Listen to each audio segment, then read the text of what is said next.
नमस्कार मित्रगण, सरल संस्कृत व्याकरण चैनल पर आप सबका स्वागत है। मैं अरुण पांडे आज आप सबके लिए बहुत ही महत्वपूर्ण पाठ लेके आया हूँ। यह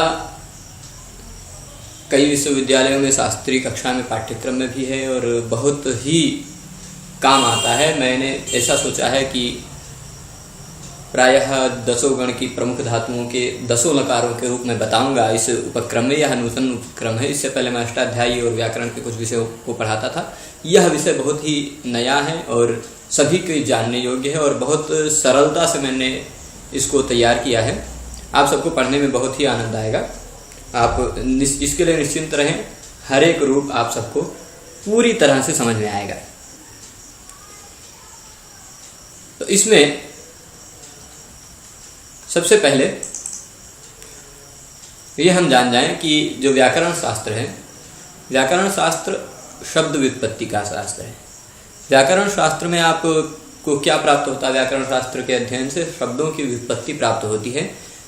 कोई भी शब्द किस तरह से बना, यह हम व्याकरण शास्त्र के अध्ययन से जान पाते हैं।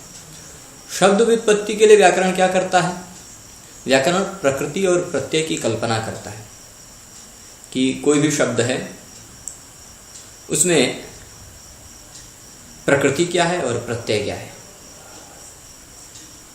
जैसे इसी प्रकृति शब्द में ही प्र उपसर्ग क्रि धातु, प्रक्रिय प्रकृति हो गई और तिन प्रत्यय है। ऐसा शब्द प्रकृति, हर एक शब्द में हम प्रकृति और प्रत्यय की कल्पना करते हैं और उस तरह से हम शब्द बनाते हैं। तो तिङन्त शब्द जो हैं, अब देखिए शब्द बहुत सारे प्रकार के होते हैं। तो शुभ तिङन्तम पदम शब्द को ही पद कहा गया। शुभंत होता है या तो तिङन्त होता है। शुभंतों में भी बहुत प्रकार होता है, तिङन्तों में भी बहुत प्रकार होता है। पर तिङन्त जो शब्द हैं, उन शब्दों में धातु तथा प्रत्यय होते हैं। प्रकृति क्या होता है? प्रकृति किसे कहते हैं? प्रकृति और प्रत्यय होना चाहिए। तो प्रकृति क्या होता है? धातु होता है। वो धातु भू, एद, बाद इत्यादि बहुत सारी धातु हैं, लगभग 2000 के आसपास। वो धातु प्रकृति के रूप में होते हैं तथा उनके बाद में जो जुड़ता है प्रत्यय, वो लकार होता है। लकार यानी लट, लिट, लुट, लिट, लिट इत्यादि जो हैं वो सब लकार हैं। धातु क्या होता है ये भी मैं बताऊंगा। लकार क्या है होता है ये भी बताऊंगा। क्रियावाची भू, एध, गम इत्यादि धातु कहे जाते हैं। भगवती उस धातु से बनता है, एधते इससे बनता है, गच्छति इससे बनता है। मतलब ऐसे जो हैं वो सब धातु क्रियावाची, जिनका अर्थ कोई क्रिया होता है, वे धातु कहे जाते हैं। लकार क्या होता है? लकार में आप देखेंगे ल दिख देगा। लट, लिट, लुट, लिट, लेट, लोट, लंग, लिंग, लुंग, लृंग। तो ये देखिए, आप इसमें इसको 10 को क्रम से भी याद रखने के लिए बहुत सरल तरीका है। आप ऋ के सूत्र याद है अगर आपको, तो ये बहुत सरलता से याद रह जाएगा। ल है प्लस में अ है, ल प्लस अ, बाद में ट सब जगह लगाते जाना है। ल प्लस अ प्लस ट, ल प्लस ई प्लस ट, ल प्लस उ प्लस ट, मतलब अ ई उ ऋ ये आया है क्रमशः। पर लृ तो है ही नहीं, लृ ऐसा होता नहीं, इसलिए लृ को छोड़ दिया। फिर ए ओंग आई ओज पे आएगी। ए लेट, ओ लोट, फिर इसके बाद अब ट को हटा के ङ को किया, ङित लकार बनाने लगे। तो उसमें अ ई उ ऋ ये 4, मतलब कुल इस तरह से 10 लकार होते हैं। इनमें सभी लकारों में जो ये 5वां लकार है, 5वां लेट, वो केवल वेद में दिखाई पड़ता है और जो बचे 9, वो 9 लकार लोक में दिखाई पड़ते हैं। पर इसमें 9 में भी ये जो लिंग है, इसके 2 प्रकार हो जाते हैं, विधिलिंग और आशीर्लिंग। तो इस तरह से लोक में भी 10 हो जाते हैं और ये एक वेद में लकार है। इसमें हम लट लकार को जानेंगे, लट लकार की प्रक्रिया को हम जानेंगे, सभी रूपों को। सभी लकारों में जो देखिए, लट में भी अनुबंध लोप होने पर केवल ल बचेगा। अनुबंध लोप यानी लोप हो जाता है। ट की हलंतम से इत संज्ञा होती है, अ की उपदेश जन्मराशि से इत संज्ञा होती है, तो केवल ल आधा बचता है। लिट में भी ल आधा बचेगा, लुट में भी ल आधा बचेगा, लुट में भी ल आधा बचेगा, सब जगह ल ही बचता है। और उस ल के स्थान पे जब जो ल बच गया, उस ल के स्थान पे तिप्त सिप्तस्थम विवस्मस यानी तिप इत्यादि 18 प्रत्यय होते हैं। प्रथम पुरुष एक वचन तो तिप, प्रथम पुरुष द्विवचन तो तस, प्रथम पुरुष बहुवचन तो झी इत्यादि सब मैं बताऊंगा। अब ये जो तिंग प्रत्यय हैं, तिंग क्यों कहा जाता है? क्योंकि तिप के ती से चालू होते हैं, महिम के पर खत्म होते हैं। 18 प्रत्यय तिंग कहलाते हैं। तिंग प्रत्ययों में प्रारंभिक 9 पद प्रत्यय जो है तिप तजी सिप थस्थ मिप वस मस, ये जो नौ प्रारंभिक नौ प्रत्यय हैं वो नौ परस्मय पद प्रत्यय हैं, तथा अग्रिम जो नौ प्रत्यय हैं वो प्रत्यय आत्मनेय पद प्रत्यय कहलाते हैं। अब इस पाठ के माध्यम से हम भू धातु हैं, देखिए धातुओं में जो प्रकृति तिङंत शब्द बनाना है तो हमको धातु और प्रत्यय जानना है। तो धातु कौन सा है? भू, और उसके लकार जो है वो लट। भू धातु के लट लकार को के सभी प्रयोगों को सिद्ध करेंगे कि कैसे भू धातु से लट लगता है तो भवति भवतः भवंती इत्यादि बन जाता है। वो सब हम इस वीडियो में एक एक करके देखेंगे। तो सबसे पहले भू धातु से लट लगा, और भी प्रक्रिया है। ये भू धातु क्यों कहते हैं इसको? भूआदेव धातुवा सूत्र से इसको धातु कहा गया, इसको प्रत्यय के अधिकार में आने के कारण इसको प्रत्यय कहा गया। ये देखिए अनुनासिक है, उपदेशज अनुनासिक इत से इत संज्ञा होती है इसकी। तो भू प्लस लट हुआ, किस सूत्र से? वर्तमाने लट। अगर किसी भी धातु का वर्तमान काल में प्रयोग करना है हमको तो उस धातु के बाद हमको लट प्रत्यय लगाना पड़ता है। लट बोलना है पर लट है वस्तुतः वो, पर आजकल ग्रंथों में लट ही दिखता है तो हमको लट ही जानना है, ध्यान रखना है। अनुनासिक इसलिए हम कहते हैं क्योंकि उसकी संज्ञा हो जाती है, लोप हो जाता है, इसलिए अनुनासिक मान लेते हैं। तो भू प्लस लट ऐसा हुआ, किस सूत्र से? वर्तमाने लट। इस सूत्र ने कहा कि धातु के बाद अगर वर्तमान काल के धातु का हम वर्तमान काल का रूप बनाना चाह रहे हैं तो वर्तमान काल में हमको लट प्रत्यय लगाना पड़ता है। सूत्र का अर्थ भी हम साथ में देखते जाएंगे। अब इसके बाद लट में से ट है, इसमें जो देखिए मैंने कुछ सूत्र समझाया बताया, हलंत्यम उपदेशे जनुनासिक, आगे लशक को तद्धिते भी आएगा, तस्य लोपः 3 बार आ रहा है, 4 बार। ये सब जो सूत्र आ रहे हैं बहुत महत्वपूर्ण सूत्र हैं। इसके लिए मैंने एक इत संज्ञा प्रकरण पर सूत्र बनाया है, इत संज्ञा के सभी सूत्रों का उस पर वीडियो बनाए, संज्ञा प्रकरण के सभी सूत्रों पर। उस वीडियो को आप देख लेंगे तो इसमें कोई संदेह नहीं रह जाएगा। उसका मैं डिस्क्रिप्शन में उसका लिंक दे दूंगा, वहां से जाके आप देख सकते हैं। तो इसमें हलंत्यम सूत्र लगेगा। हलंत्यम सूत्र कहता है कि अगर किसी उपदेश अवस्था में, मतलब जो विधान किया गया सूत्र से, जो विधान किया गया सूत्र से, क्या विधान किया गया? लट। सूत्र से जो विधान किया गया उसमें अगर कहीं अंतिम वर्ण हल है यानी व्यंजन है, अंतिम वर्ण हलंत है, तो उसकी इत संज्ञा हो जाती है। और ये तस्लोपा जी हर समय आते रहेंगे, ये कहेंगे कि जिसकी इत संज्ञा होती है उसका लोप होता है। तो ट का लोप हो गया तो केवल क्या बचा? भू प्लस ल। अब इस ल में जो अ है ये अनुनासिक है। उपदेश अवस्था में अगर कोई अनुनासिक स्वर वर्ण होता है तो उसकी इत संज्ञा होती है। सूत्र है उपदेशे अनुनासिक इत। उपदेश अवस्था में अनुनासिक अच हो तो उसकी इत संज्ञा होती है, और जिसकी भी इत संज्ञा होती है उसका तस्य लोपा से लोप हो जाता है। तो अ का भी लोप हो गया, केवल ल बचा। मैंने बोला था इससे पहले ही परिचय में बताया था कि सभी लकारों में अंतिम में इत संज्ञा लोप होने के बाद केवल ल बचता है, और उस ल के स्थान पे तिंग प्रत्यय होते हैं इस सूत्र से। तिप तजि सिप्तस्थम विभवस्मस्ताताम सथा साथाम धम विद्वहि महिम सूत्र से प्रथम पुरुष एक वचन में तिप, द्विवचन में तस, बहुवचन में झी, फिर मध्यम पुरुष एक वचन में सिप, द्विवचन में थस, फिर थ, फिर इट, फिर वही, फिर वही, क्षमा करें, मिप वस मस, फिर ता आताम झ था साथाम धम इट वही महिम। ऐसे सब प्रत्यय रहते हैं, 9 परस्मय पद के, 9 आत्मनेय पद के। तो भू धातु परस्मय पदी है, इसलिए हमको परस्मय पदी टिप प्रत्यय लगाना है। पहला प्रत्यय टिप, भू प्लस टिप हो गया, ल के स्थान पे टिप आ गया। अब टिप जो है ये टिप प्रत्यय कैसा है? 18 प्रत्यय मैंने बताए थे, उनके अंतर्गत ये टिप आता है। अगर 18 प्रत्ययों के अंतर्गत कोई प्रत्यय हो अथवा शित प्रत्यय हो, शित प्रत्यय यानी जिसमें ये श की संज्ञा हुई हो, वह शित प्रत्यय कहलाता है। जैसे शप हो गया, शानच हो गया, चानस हो गया, क्षत्रिय हो गया इत्यादि, जिसमें श की संज्ञा होती है, ऐसा कोई शित प्रत्यय हो। तिंग प्रत्यय, शित प्रत्यय, अगर ये दोनों प्रत्यय क्या कहे जाते हैं? सार्वधातुक कहे जाते हैं। तिंग शित सार्वधातुकम सूत्र से। तो ये देखिए तिप प्रत्यय क्या है? तिंग के अंतर्गत आता है, इसलिए इस तिप प्रत्यय को हम क्या कहेंगे? सार्वधातुक प्रत्यय कहेंगे। तो ये कर्तरी शब्द सूत्र आ जाएगा। ये भी कहेगा कि अगर बाद में कोई सार्वधातुक प्रत्यय हो, बाद में कोई सार्वधातुक प्रत्यय हो तो धातु और प्रत्यय के बीच में अगर वो धातु देखो बाद में कोई सार्वधातुक प्रत्यय होना चाहिए, पर वह कर्तृ अर्थ वाला होना चाहिए, कर्तृवाच्य में होना चाहिए। तो धातु और प्रत्यय के बीच में शप एक विकरण प्रत्यय जुड़ जाता है। कर्तरी शप कर्तृवाच्य में हो तो ही, तो कर्तृवाच्य में है तो कर्तरी शप से शप जुड़ जाएगा, भू प्लस शप प्लस तिप। अभी शप में से केवल क्या बचेगा, आ ही बचेगा। कैसे वो हम समझते हैं। पहली प्रक्रिया पहला रूप है, इसलिए हम विस्तार से चलते हैं। आगे सब एक जैसे ही रहेंगे, भवतः भवन्ति भवसा भवसी भवथा भवथ, तो उसको सरलता से हम आराम से समझ जाएंगे, बहुत संक्षेप में। मतलब एक रूप अगर हमको सिद्ध हो गया तो और बाकी उस लकार के जो और 8 रूप बचते हैं वो एकदम सरल हो जाते हैं। तो इसलिए हम पहले रूप में विस्तार से चल रहे हैं।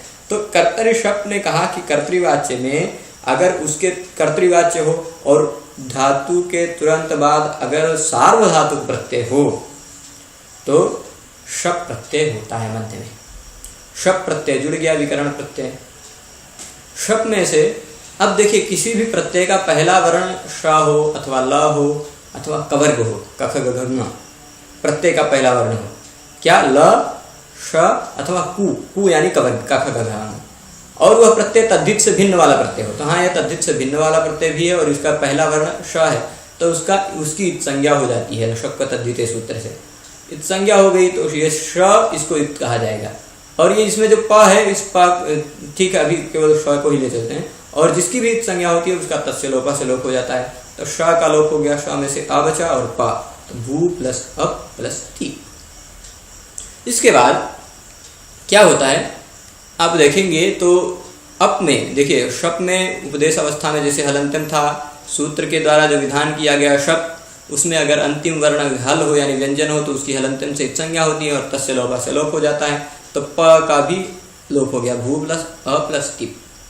अब ये देखिए जो अ प्रत्यय है ना, अ बचा है, ये अ प्रत्यय भी कैसा है, शित है, क्योंकि इसमें भी शप था। शप के श की इत संज्ञा भी है, श की इत संज्ञा हुई तो शित, प की इत संज्ञा हुई तो पित्त। तो शित और पित्त ये भी है। तो शित होने के कारण तिंग प्रत्यय हो या तो शित प्रत्यय हो तो उसको सार्वधातुक कहते हैं। तो इस अ को भी सार्वधातुक कहा जाएगा क्योंकि यह शित है।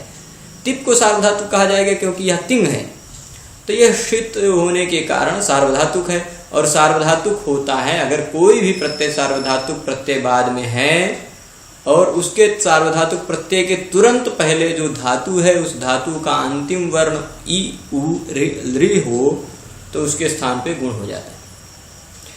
ये समझ लीजिए, सार्वधातुक प्रत्यय या अर्धधातुक प्रत्यय, सार्वधातुक या अर्धधातुक प्रत्यय के तुरंत पहले यदि ई उ ऋ आता है तो उसको गुण हो जाता है।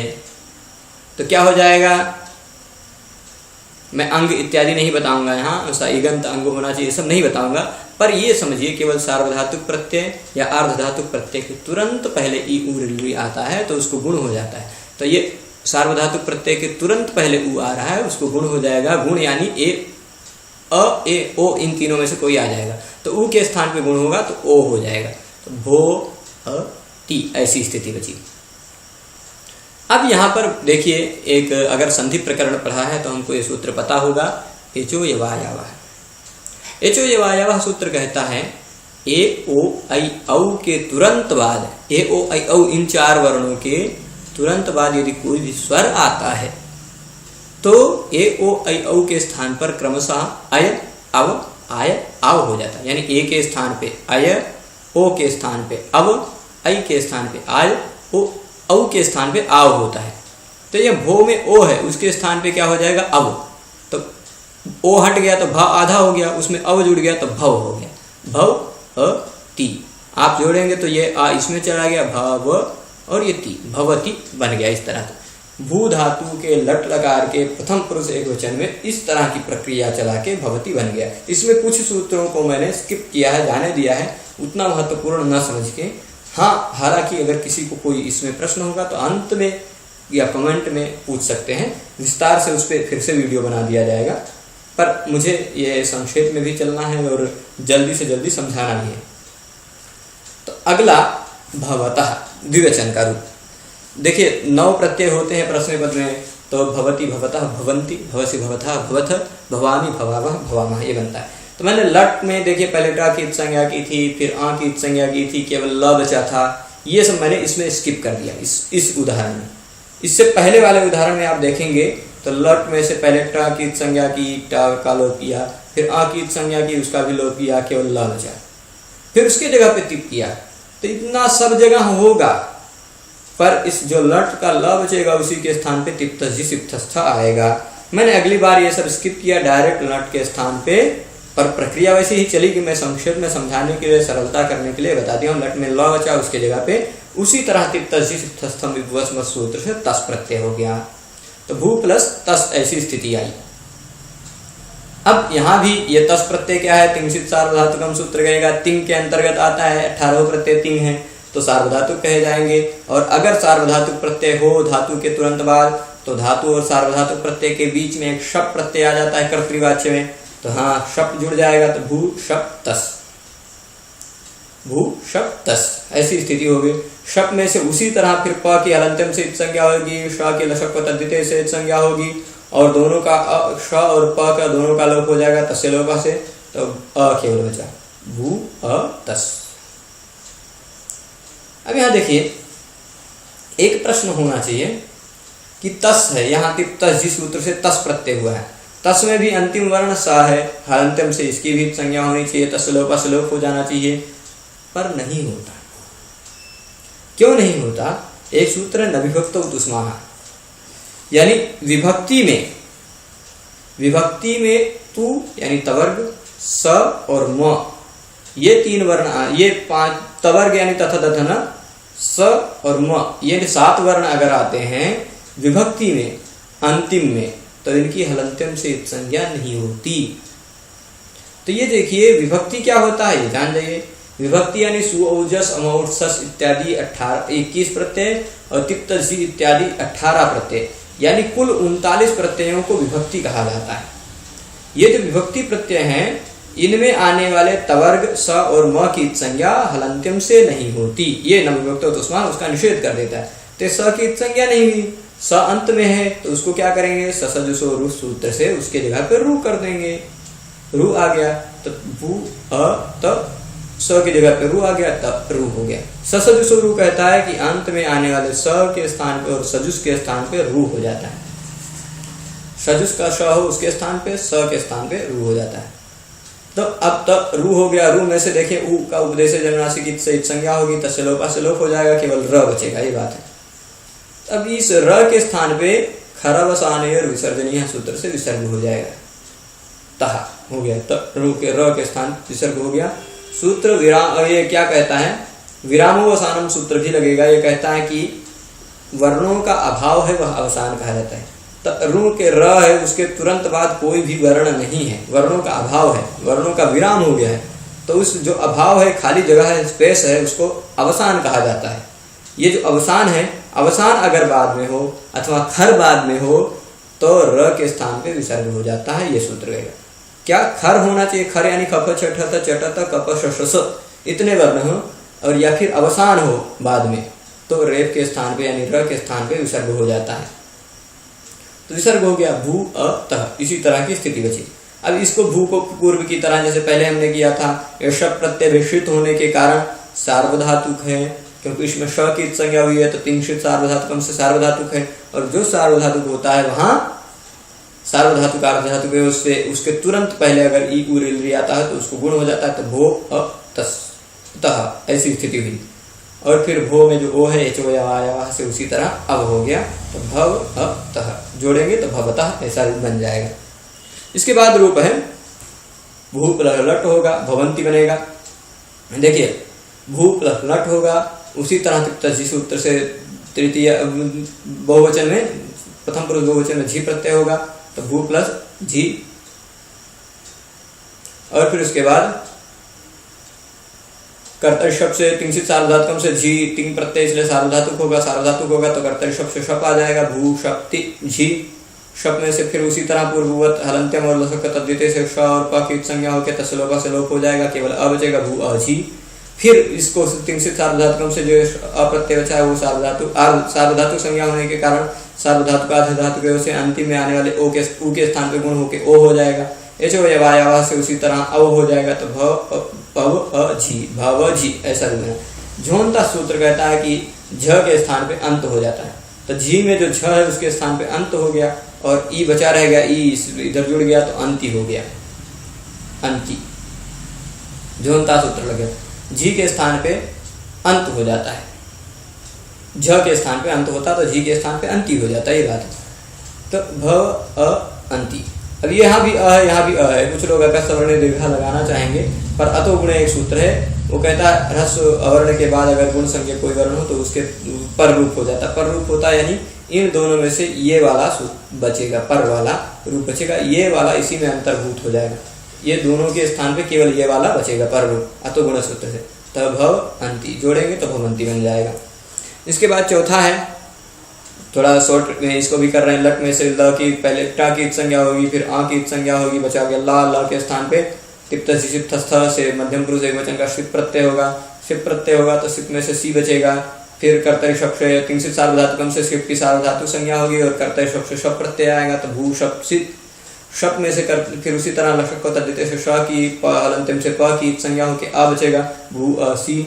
उसी तरह से भू को सार्वधातुक अर्धधातुक के सूत्र से गुण करेंगे, ओ कर देंगे, क्योंकि ये पीछे जो शप का है वो शिप प्रत्यय पर में सार्वधातुक प्रत्यय, इसलिए इसको गुण कर देंगे तो भो असी हो गया। फिर एचो यवायवा से अव कर देंगे तो भ अव असी जोड़ेंगे भवसी बन जाएगा। इसके बाद अगला रूप है, मैं दो एक साथ ले चल रहा हूँ, दो रूप इस पेज में एक साथ बता दूंगा। लट के स्थान पे लट में से ल बचेगा, ल के स्थान पे तिप्त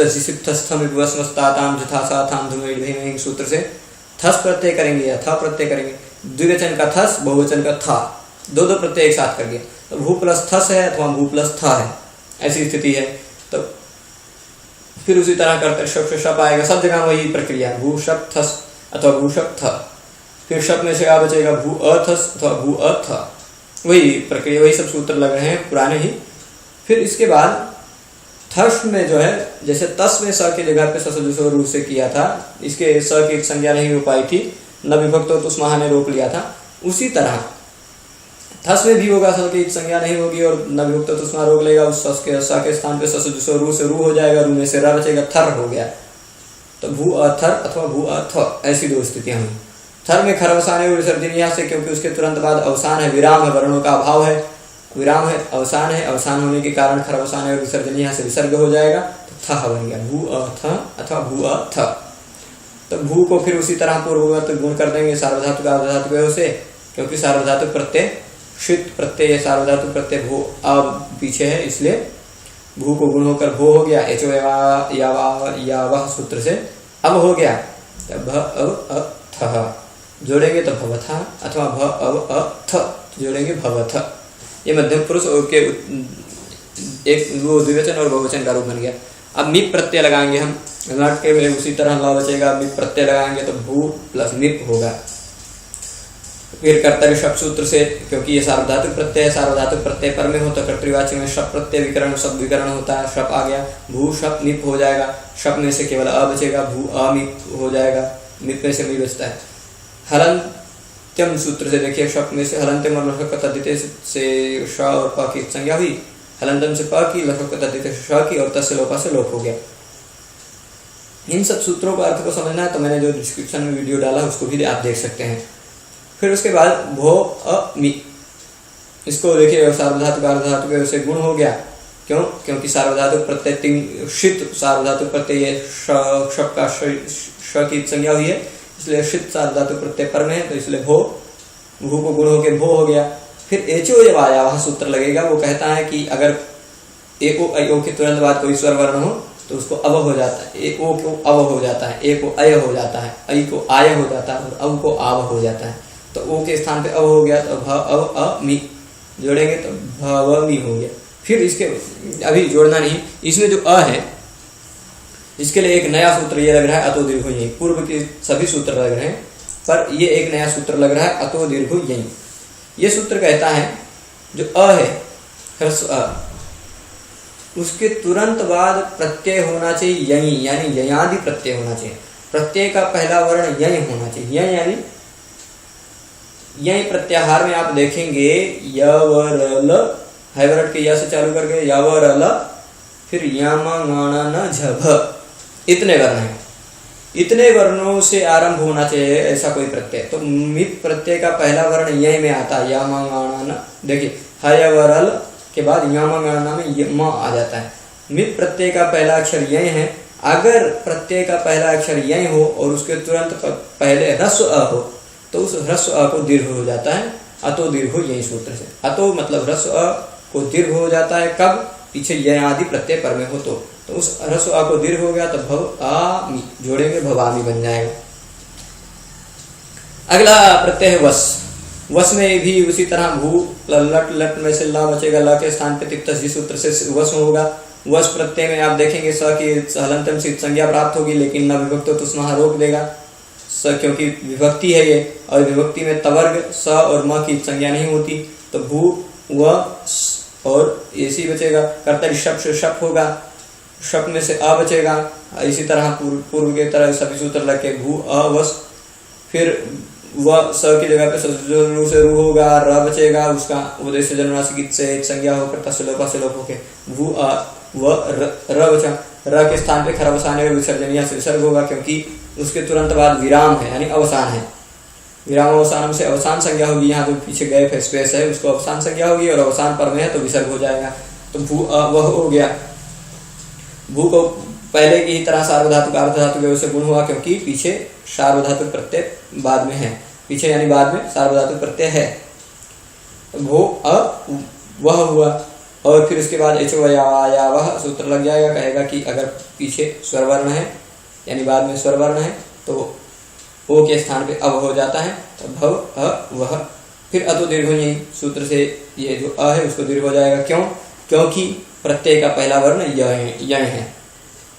तिप्त जी सिप्तस्थ इन 6 प्रत्ययों का पहला वर्ण यय नहीं था, परंतु मिप, वस और मस इन तीनों प्रत्ययों का पहला वर्ण यय है। म, व और म ये तीनों वर्ण यय में आते हैं। या व में देख लीजिए, या के तुरंत बाद वह आता है। तो ये यहाँ भी प्रत्यय पर में है, यानी प्रत्यय का पहला अक्षर यय है, तो अ को दीर्घ हो गया तो भव अ वह, भवावह जोड़ने पे बन जाएगा। अगला अंतिम रूप इस लकार का है भू प्लस लट था। लट में से वर्तमान लट से लट हुआ वर्तमान काल में, लट में से जब ला बचा तो उस ला के स्थान पे तिप्त मस हो गया। अंतिम प्रत्यय मस परस्मै पद का। फिर उसी तरह पूर्व की तरह, क्योंकि मस प्रत्यय सार्वधातुक है, तिंग सार्वधातुकम सूत्र ने कहा कि तिंग प्रत्यय के अंतर्गत आने वाले और षित प्रत्यय के अंतर्गत आने वाले प्रत्यय सभी सार्वधातुक होते हैं, तो मस भी सार्वधातुक है, इसलिए कर्तरि शप सूत्र से इसमें बीच में शप प्रत्यय हो गया। तो भू शप मस ऐसी स्थिति आई। जब ऐसी स्थिति आई तो शप में से जो शप कर्तरि शप से आया है कर्तृवाच्य में, उस शप में से हलंत से प की संज्ञा होगी, लशक पता देते श की संज्ञा होगी, और तस्य लोका श और प दोनों चले जाएंगे, केवल अ बचेगा भू अ मस।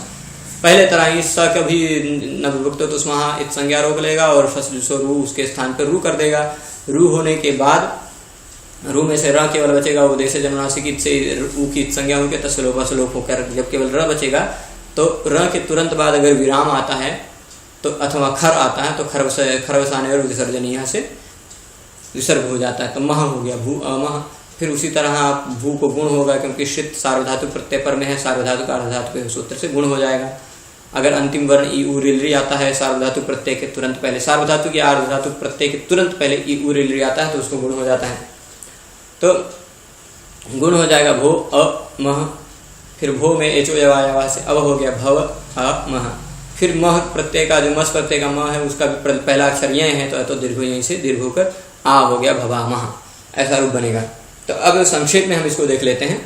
अगर तिप प्रत्यय भू धातु से जोड़ेंगे तो भवती, तस प्रत्यय जोड़ेंगे तो भू तस जोड़ेंगे, भू तस भू अतस भो अतस, ऐसे सब करते करते भवतः बन जाएगा।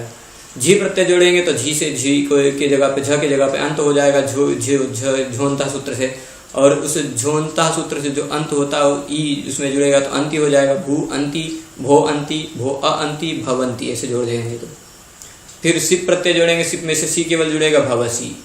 थस प्रत्यय जोड़ेंगे, थस में से स की जगह पे रुत्त विसर्ग होकर थह भवथः। थ प्रत्यय जोड़ेंगे तो भवथ। मिप जोड़ेंगे तो ये मिप का म का पहला मिप प्रत्यय का पहला वर्ण यह है, तो दीर्घ यहीं से अ को दीर्घ हो गया भवामी। इसी तरह वस प्रत्यय का भी पहला वर्ण यही है, तो यह अतो दीर्घ यहीं से दीर्घ हो गया भवा वह, और मस प्रत्यय का भी पहला वर्ण यही है, तो उसको अतो दीर्घ यहीं से दीर्घ हो गया भवा महा। तो इस तरह मैंने इस वीडियो में लट लकार के सभी रूपों को सिद्ध किया। आशा है कि आप सबको सभी समझ में आया होगा। जिस किसी भी सूत्र में कोई समस्या हो तो आप उसको बता सकते हैं। और कुछ निवेदन और है कि पाठ अगर आपको उपयोगी और सरल लगा है तो अन्य मित्रों के लाभ के लिए इसको अधिक से अधिक इसका प्रसार करें। और पाठ में निर्दिष्ट जितने भी सूत्र मैंने इसमें निर्दिष्ट किए हैं, मैंने ऐसा प्रयास किया है कि संक्षेप में, एक वाक्य में, 2 वाक्य में सिचुएशन को बताने के साथ साथ, अर्थ को घटाने के साथ साथ वह सूत्र वहाँ पर अप्लाई हो रहा है ऐसा बताने के साथ साथ मैंने लगाया है। फिर भी किसी सूत्र के अर्थ में संदेह होने पर आप कमेंट बॉक्स में कमेंट करके उस सूत्र के अर्थ पूछ सकते हैं। मैं उस पर भी वीडियो बना के उपलब्ध करा दूंगा या कमेंट में उत्तर दे दूंगा। और अग्रिम लकारों के पाठ में मैंने जैसे लट लकार बनाया, अब लट के बाद मैं सीधे लिट लुट इत्यादि नहीं बनाऊंगा। लट से संबंधित ऐसे 3 लकार और भी हैं जिसमें लट की तरह ही प्रक्रियाएं चलती हैं, वो है लोट, फिर उसके बाद है विधिलिंग और लंग। इन में लट की तरह ही प्रक्रियाएं चलती हैं, बहुत ज्यादा सूत्र एक जैसे लगते हैं, इसलिए इन तीनों को पहले मैं बताऊंगा। फिर उसके बाद आर्ध धातुक लकारों में चलेंगे, लिट लुट लिट इत्यादियों को फिर से बाद में बताएंगे। अग्रिम लकारों के पाठों में और गुणवत्ता हो और सरलता से लोगों को समझ में आए, इसी हेतु आप परामर्श भी दे सकते हैं। पूरा वीडियो देखने के लिए धन्यवाद। पुनः नमस्कार।